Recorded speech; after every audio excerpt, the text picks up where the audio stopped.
छोटी सी कहानी सुनाऊंगा, ध्यान से सुनना, क्योंकि ये तुम्हें ऐसे लूप से निकालेगी जिसने हो सकता है तुम्हारे अब तक की ज़िंदगी को उथल पुथल करके रख दिया हो। काफ़ी समय पहले एक ऋषि हुए जो जंगल के रास्ते से हो करके जा रहे थे, और तभी आकस्मिक उन पे कुछ डकैत हमला करते हैं, उन्हें घेर लेते हैं, उन्हें बंदी बना लेते हैं और बंदी बनाकर अपने सरदार के पास लेके जाते हैं। सरदार ऋषि से बोलता है, अरे ओ ऋषि सुन, तेरे पास जितना भी धन है चुपचाप निकाल कर हमारे आगे रख दे, वरना आज तुझे तेरे भगवान के दर्शन करा ही देंगे।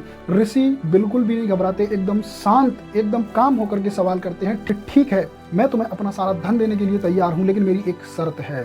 सरदार पूछता है, क्या शर्त बताओ? तो रिसीवर कहते हैं कि तुम्हें मेरे कुछ सवालों के जवाब देने होंगे, और अगर तुमने सही मेरे सवालों के जवाब दे दिए तो मेरे पास जितना भी धन आज मुझे राजा से मिला है वो सारा का सारा मैं तुम्हें दे दूंगा। सरदार ये सुनकर के इतना खुश हो जाता है और अनुमति दे देता है कि ठीक है, पूछो जो तुम पूछना चाहते हो। ऋषि सबसे पहले पूछते हैं कि ये बताओ कि जितना भी धन आज तुम मुझसे प्राप्त होगा उसका तुम क्या करने वाले हो? तो सरदार बोलता है कि करना क्या है, हम लोग इसे आपस में बांट लेंगे, अपने घर चले जाएंगे, अपने बच्चों के लिए खिलौने लेंगे, अपनी पत्नियों के लिए आभूषण लेंगे और आगे की जिंदगी को सुख चैन से बिताएंगे। तभी रिसीवर दूसरा सवाल करते हैं कि ये बताओ, जो पाप आज तुम मुझसे धन लूट कर मुझे डराकर, एक ऋषि को डराकर करने वाले हो, क्या जब उस पाप की सजा तुम्हें मिलेगी तो उसमें भी तुम्हारे ये साथी, तुम्हारी ये पत्नी, तुम्हारे ये बच्चे भागीदार होंगे? तो सरदार पहले तो खुश होता है कि अरे ये क्या सवाल पूछ लिया, बिल्कुल क्यों नहीं होंगे, जब वो मेरे सुख में मेरे साथ हैं तो चाहे मुझे मेरे पापों की सजा मिले या फिर मेरे साथ दुख का समय हो, बिल्कुल ये मेरे साथ भागीदार होंगे ही होंगे। तो ऋषि बोलते चलो एक काम करो, तुम पहले अपने साथियों से पूछ कर देखो। सरदार एकदम बेधड़क अपने साथियों से पूछता है कि हारे बताओ कि जो पाप आज हमने किया है, क्या उसकी सजा जब मुझे मिलेगी तो तुम मेरे साथ होगे या नहीं होगे?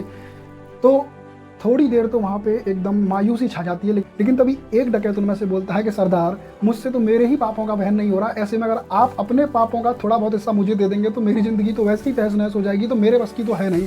जब एक व्यक्ति की आवाज़ उठती है तो धीरे धीरे सारे डकैत सरदार से मना कर देते हैं कि नहीं, हम ऐसा नहीं कर पाएंगे, हम खुद ही परेशान हैं अपने पापों से, ऐसे में आपके पापों का वजन हम कब तक उठाएंगे, हमें क्षमा करें। सरदार ये सुनकर इतना मायूस होता है, किंतु ऋषि पर उसको एक और मौका देते हैं। ऋषि बोलते हैं कि चलो ठीक है, तुम्हारे साथियों को छोड़ो, अब मैं जानना चाहता हूँ क्या तुम्हारी पत्नी तुम्हारी जो पाप की सजा है उसमें भागीदार होगी?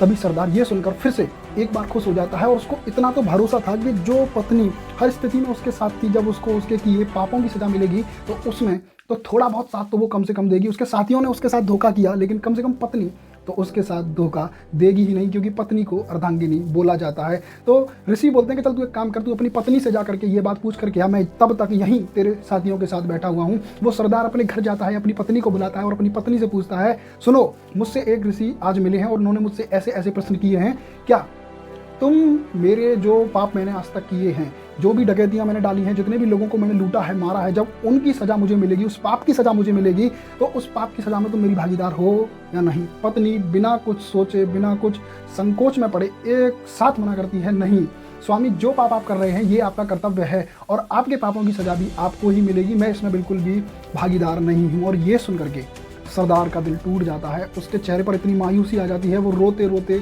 आंख में हल्के हल्के आंसू लिए अपने दिमाग को सिकोड़ता हुआ उन ऋषि के पास जाता है और उनके पैरों में जाकर गिर जाता है और बोलता है कि महाराज, आज तक मैंने जितना भी पाप किया, जितने भी लोगों को मारा लूटा, वो सब अपनी पत्नी और उन साथियों के लिए ही किया था, लेकिन जब ये मेरे ही पाप में भागीदार नहीं हो सकते तो फिर मैं किसके लिए जीऊँ महाराज? मैं नहीं जीना चाहता, मैं मरना चाहता हूँ। ऋषिवर उसको समझाते हैं और उनको अपनी शरण में लेते हैं और अपने साथ लेकर अपने गुरुकुल में जाते हैं। और इतिहास गवाह है कि वही डकैत एक समय के बाद इतने विद्वान ऋषि बने कि रामायण जैसे महाकाव्य को उन्होंने इतनी शुद्धता के साथ लिखा कि किसी सामान्य ऋषि के लिए भी लिखना वो संभव ना था। वेल, इस कहानी के जरिए मैं तुम्हें कुछ ज़्यादा ज्ञान नहीं देना चाहता, ना ज़्यादा चीज़ें सिखाने के लिए बोलना चाहता हूँ, बट एक लूप से निकलना चाहता हूँ, लूप सडन सक्सेस का, जो तुम्हारी जिंदगी में एंजाइटी, डिप्रेशन और अकेलापन के अलावा कुछ भी नहीं छोड़ के जाता। तुम्हारी जिंदगी में तुम्हें बहुत सारे लोग ऐसे मिलेंगे जो ना तुमसे तुम्हारी एजुकेशन के बारे में पूछेंगे, जो ना ये पूछेंगे कि तुम्हारे पास क्या स्किल है, लेकिन फिर भी तुमसे बोलेंगे कि यू कैन डू, और तुम कहीं लौट के सवाल ना कर दो उससे पहले फिर से वो बोलेंगे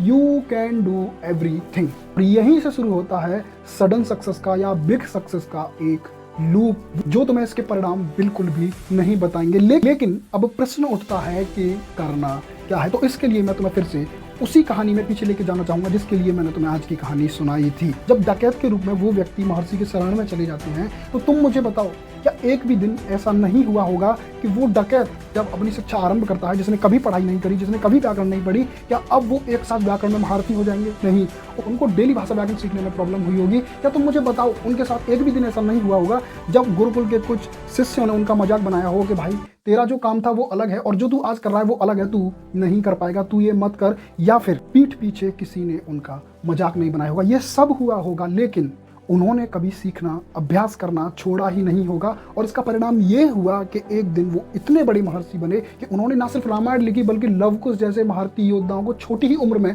इतना बड़ा योद्धा बनाया कि स्वयं श्री राम को उनसे युद्ध लड़ने के लिए आना पड़ा। और ये सब उन्हें प्राप्त हुआ रेगुलर प्रैक्टिस करने से, रेगुलर सीखने से, एंड लास्ट में पॉइंट टू बी नोटेड एक टाइम पीरियड के बाद। कभी भी छोटी सक्सेस हो या बड़ी सक्सेस हो तुम्हें सडन मिल ही नहीं सकती। तुम्हें उसके लिए डेली खुद को घिसना पड़ेगा, खुद को चीज़ों में डालना पड़ेगा, डेली चीज़ें सीखनी पड़ेंगी, खुद को ये समझाना पड़ेगा कि जिस चीज़ को मैं पाना चाहता हूँ उसमें समय लगेगा ही लगेगा। तो अब एक नई शुरुआत करने का समय आ गया है। इस सडन सक्सेस के लूप से निकलो और एक नई शुरुआत करो। एक फील्ड चुनो और खुद में उसको झोंक दो, उसको अच्छे से पढ़ो, उसको अच्छे से समझो। मैं हर बार बोलता हूँ किसी भी फील्ड में अगर महारथी बनना है तो कम से कम उसके फंडामेंटल, उसके प्रिंसिपल अच्छे से जान लो और तुम्हें जो तुम बनना चाहते हो वो बनने से कोई रोक भी नहीं पाएगा। बाकी ये जो सडन सक्सेस है, बिग सक्सेस है, इनके लूप से निकलो, ऐसा कुछ भी होता नहीं है। हर चीज़ एक टाइम पीरियड के साथ ही बिल्ड होती है। बाकी तुम्हारी जिंदगी है, तुम्हारा फैसला। मैं सिर्फ तुम्हें समझाने के लिए खड़ा हूँ। बाकी थैंक यू। अभी मिलते हैं नेक्स्ट वीडियो में। Thank you, tata, bye bye, जय हिंद।